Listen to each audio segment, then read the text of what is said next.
Hey all, welcome to the Clock Tower. I'm Colton, here with Brandon. After that big Dragon Maid video on Tuesday, we decided that we were going to play a Dragon Maid mirror of sorts for our gameplay video this week. I'm on 8 bar. Brandon, who you see on screen, is on 8 choice. The 8 choice list is Carmen's from Pittsburgh. Check out his video in the description. And this 8 bar list plays the Toru level 1 into the Ilalu level 3. We both open the center runner, which is just the best possible card to open. I opened 2 of them, and I actually make a mistake here because I should have put the one that's currently in the center lane over on my left to force Brandon to run to the center. But there's nothing like opening that runner. Right. Like I also think you're pretty much fine here because I still would have been able to power over with the climax anyway. So I don't think that changes too much of what you were trying to do. Mm-hmm. But no, not really. It's just the slightly less optimal play. But because you have the extra CX, you are able to at least power over one of them. But again, it's hard to get over 3-5 in multiple lanes. Right. You do run the Ricky here, though. Well, the quote-unquote Ricky that clocks from the top of deck. And actually, that ends up working out really well for you here because you didn't ditch because you had a really good hand, but that meant that your choice triggers weren't working. But because you leveled yourself up with the Ricky, you were able to hit this choice trigger and plus into hand. Yeah. Ultimately, I think that really did help that out a little bit. Would have been nice probably to go with the Ricky first, so that way I could get the soul triggers into waiting room to potentially hit off both climaxes. But at the same time, ultimately, going with my first real instinct into Dragon Maid here, having played against you playing it all this time. I also definitely forced you to play Dragon Maid. I was like, hey, can you play 8 choice, please? And I'm like, yeah. For the video this week. It makes sense because we're trying to showcase Dragon Maid, and if I'm not playing Dragon Maid, but you're only seeing the other half of that combo on the other side, it's not going to work out as well, right? Because your level 1 combo doesn't reveal your card to me, so we're going to get even less information about your actual hand on this side. Right. So it's like, hey, you get to see some of the card art on the other side, but not seeing any of the real lines of play or whatnot. So thankfully you sided into him because I was bigger in the lanes. Yep, and I messed that up because those 2, the non-runners should have been flipped, so I could have killed the Cheery. It ultimately doesn't really matter that much because you had to overplay something on your board anyway. But I chose to because I wanted to get 2 instances of the combo in. Yeah. Because I also wanted to get the healer in to pay out the 2 climaxes, because that was really my ditch outs here. Yeah. Yeah, and seeing that you had triggered, I decided to slam the extra bar instead of using it as a ditch out for something else. Because I think that, as I've historically not really cared much for bar combos, but this one, it feels like it has what it needs to really succeed in a way that other bar combos haven't historically. So I'm actually a really big fan of this combo. I was doing some math here to figure out okay, what's the numbers on this to get to the next refresh and get where I need to go. So managed to get down. So I get down to 1 card left in deck to be able to get the rest of the climaxes out. So I'm not going to be Yeah, you hit about as good of a refresh as you could here, given that you were pushed into level 2. Yeah. But yeah, the TD combo is, it's something we've seen a lot before. It's pretty solid. Obviously, it comes with the same challenges that getting any reverse with any on-reverse level 1 combo has. But for me, just being able to slam 3 copies of Toru, which, you can pump Toru up pretty high on turn. She's 6-5 with the climax. The back row Kobayashi can push her to 8. So, and there's some of that really nice synergy there too, because you run that Kanan, right? Mm-hmm. It allows you to save your level 1 combo while also pumping it up a little bit so that you can keep, so you can win board with it in the first place. Yeah, no, absolutely.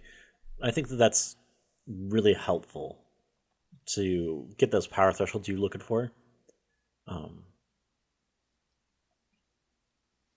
Because that should do pretty well against most decks. Hmm. I'm also pretty sure that I don't remember exactly, but I'm pretty sure I grabbed the choice off of this combo as well. Or not the choice, the other bar, the Ilalu Yeah. bar. So now I have the combo in hand because this is one of the few combos that actually you can plus a climax off of. It has selective mill. And I'm over here saying, what are climaxes? Right, exactly, because you just, can't stop eating swings. I eat 7 right in a row. Uh,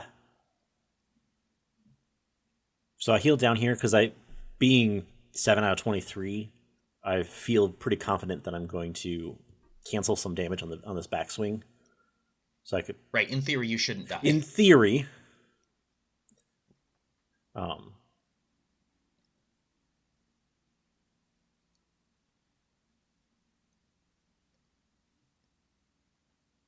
You hold off on the combo here I do. because you think you can get a second one later, which makes Well, sense. there also wasn't one in the waiting room, right? So because there were two, I have 2 in deck and I have 1 in stock. So Okay. I couldn't actually grab it. You saw the level 1s, which are very Right. similar to the level 3s. Mhm. We're doing this again. Thanks, Bushy Road, for printing cards that look very similar. It's not so bad. This set it's not so bad. Um, but that's definitely been a thing in recent sets with Bushy Road for sure. So it So anyway, so I'm at level yeah. 2. I think that Dragon Maid has fine level 2 options. It's got some decent removal. But you're at level 3, so I can't bomb away either your combo or your early play, which presents me with a challenge. I could theoretically potentially push over, but I also have a hand that's more or less ready for level 3 at that point. Yeah. So I'm just going to combo here because I have it. I'm going to try to add more cards to my hand and just kind of just take the fact that I'm not going to win board and that you're going to keep your stuff because I think I can live from 2-4. I'm really grateful for the cancel in the middle because then I'm like, oh, okay, I will actually survive this turn. Right. Right. And that's the other thing with this combo too, is that it's so easy to loop. You just get resources, and all you need to do is, get. It's so easy to get your combo back together because you can get the climax off the combo itself. You can get the event that gets the climax off the combo. You have the Kanan to save things. You have the Salvage Brainstormer to save things. Like, it's just so easy to loop this combo. Yeah, I debate there for a moment about whether or not I should actually do all these things I'm trying to do, just because like I was debating whether or not I could actually afford to get a second copy of the combo on field. Right. Right. And ultimately, like, you do, you have the stock for it. Yeah, I had the stock for it, but I wouldn't have had it if I had used the drop Right. searcher. So, And so I'm like, okay, but I could trigger choice because like choice, I could actually get that additional mhm. stock on, which is why I initially discarded the the search. Well, also, if you get the second one and you try to brainstorm for it, and here's where it all goes horribly wrong because it's a search brainstormer and you mill out both of your targets. But if you had gotten it, then you would have had access to the free burn one, Mm-hmm. at Yeah, least. which in this case would have been a little more helpful, but Mhm. I also recognize you're a pretty small deck. You have 4 climaxes waiting room, so I'm like, okay, this should hit something. If anything, clear it Yeah. out. hmm Yeah, and this is something that this is the way that I really liked the way that Carmen talked about this choice top end and how the icy tail fits into it really nicely. You use the icy tail to kind of open up your opponent's deck a little bit. You get information. You see, what kind of burns are on. Because if you whiff everything, then you're probably just going to try to burn one, go for small damage, maybe try to survive another turn.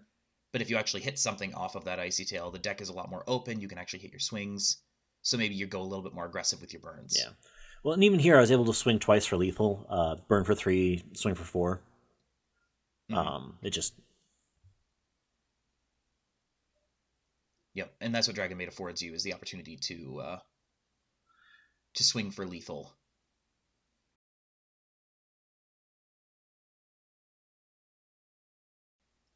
Yeah, and then the Ilulu just, if I reveal a character off the top, which I do, I burn 1. And then I can just side here because it's 4 souls swinging into a 3 soul, so I can just side for 1, which is lethal, and it also has the cancel burn on it already because I paid the cost. Yeah, like you declare the side initially, you get the burn 1, and you go, right? Like, because you're going to swing for 1 anyway. You have 2 more, you have another instance of burn 1 anyway, so it's like you're siding for 1 3 times, like, and I can't do anything about it at that point because I can't counter.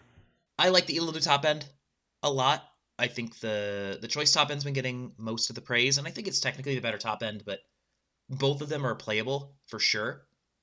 And I talked about in the video, bar choice is probably the most optimal way to play this, but 8 choice and 8 bar are both themselves quite good.